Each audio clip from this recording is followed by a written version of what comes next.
మరి అమ్మగారికి కూడా వందనాలు. మరి ఈ స్థలంలో నిలబడి చెప్పడం నాకు ఎటువంటి యోగ్యత లేదు, కానీ కమలమ్మ గురించి నాకున్నటువంటి 21 సంవత్సరంలో అనుభవంలో చెప్పాలని ఆశపడుతున్నాను. మరి నాకు ఫస్ట్ వచ్చినప్పుడు మరి జోగంపేట వచ్చినప్పుడు నాకు కమలమ్మే తెలుసు. అంటే నాకు అంతా ఎవరు పరిచయం కాదు కాబట్టి నాతో మరి కమలమ్మే మాట్లాడేది.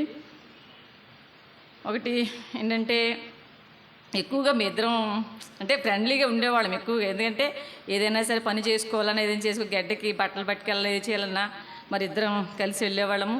కానీ అప్పుడు మరి చెప్పేవారు అమ్మగారు, మరి దేవుని సన్నిధిలో ఆమె ఒక నిబంధన చేసుకుంది. ప్రతిరోజు సాయంత్రం వచ్చి ఇక్కడే ఉండి మరి ఏ పని చెప్పినా అన్ని పనులు చేసి మరలా ఉదయం వెళ్ళిపోయేది. ప్రతి మంగళవారం చిన్ని చెప్పినట్లుగా మరి నాకు తెలిసిన దగ్గర నుంచి కూడా ఆమె ప్రతి మంగళవారం మరి ఉపవాసం ఉండి ప్రార్థన చేసుకునేది. ఉదయం వచ్చి పగలంతా పనిచేసి మళ్ళా రాత్రులు ఉపవాసం అక్కడ రాత్రులు ఉండిపోయి మళ్ళీ ఉదయం వెళ్ళిపోయేది. అలాగా మరి దేవుని పరిచర్యలో ఉంది అనేది ఎప్పుడైనా సరే నేనేదా నీ పిల్లలు లేరు కదా, మేమే నీకు పిల్లలు మేము చూస్తాం, బాబు నీ కొడుకు లాంటి వాడే కదా అని అనేదాన్ని. ఇప్పుడు ఏమైనా సరే నువ్వు ఇక్కడే ఉండేది అనేవి ఇక్కడే ఉండు కానీ అని మరి అనేవాళ్ళము. మరి మా యొక్క పరిస్థితులను బట్టి కొన్ని కారణాలు బట్టి మేము దూరంగా వెళ్ళిపోయాము. అయినప్పటికీ నేను మరి వదిన గారు మరి కమలమ్మను చూశారు. కానీ ఆమె చాలా మరి మా పిల్లల విషయంలో కూడా ఆమె ఎన్నో చేసింది. మరి నేను ఏ పని చెప్పినా సరే చేసేది. మరి ముఖ్యంగా ఏంటంటే విశ్వాసంతో ఉండే ప్రతి ఒక్కటి కూడా. దోమలతో మాట్లాడేది, ఈగలతో ఇప్పుడు అన్నయ్య గారు చెప్పారు కదా గేదెలతో మాట్లాడుతుందని. దోమలతో ఈగలతో ప్రతి ఒక్కటి నువ్వు ఏం చేయలేరు అని కొడతావా కుట్టు అనేది. ఏటి కమలమ్మ ఎవరితో మాట్లాడుతున్నావు అంటే ఆమె దోమలతో మాట్లాడుతుంది. కానీ తను మరి చనిపోయేంత వరకు కూడా దేవుని సన్నిధిలో ఆమె ఉంది.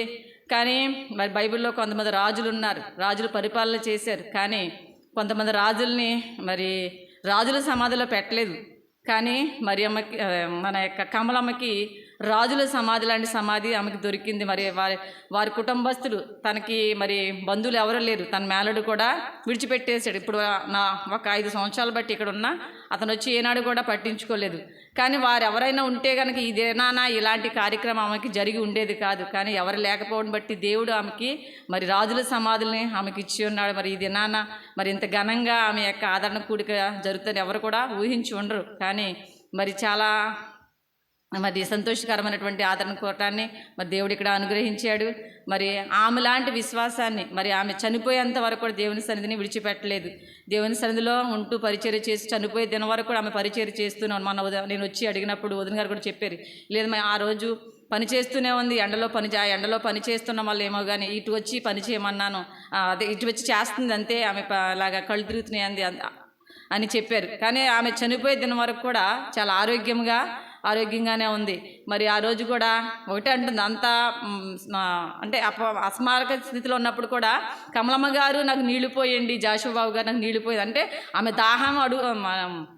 దాహం వేస్తుంది అంటుంది.